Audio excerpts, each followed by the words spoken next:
నేను పాడుతున్న పాట అడవిరాముడు చిత్రంలోని బాలసుబ్రహ్మణ్యం గారు పాడిన పాట.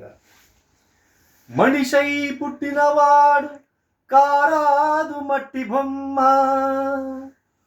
పట్టుదలే ఉంటే కాగలడు మరో బ్రహ్మ. కృషి ఉంటే మనుషులు ఋషులవుతారు, మహాపురుషులవుతారు,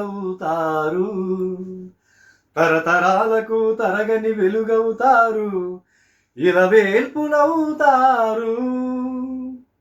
అదిగో అతడే వాల్మీకి, బ్రతుకు వేట అతడికి, అతి భయంకరుడు యమకింకరుడు అడవి జంతువుల పాలిటి. అదిగో అతడే వాల్మీకి.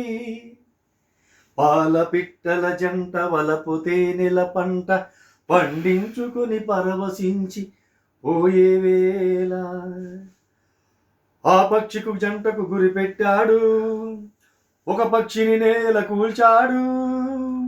జంట బాసిన పక్షి కంట పొంగిన గంగ తన కంట కంగిలో ఏడవంగా. ఆ పాట కానీ మీకు నచ్చినట్లయితే లైక్ చేయండి, షేర్ చేయండి, సబ్స్క్రైబ్ చేయడం మాత్రం మర్చిపోకండి ప్లీజ్.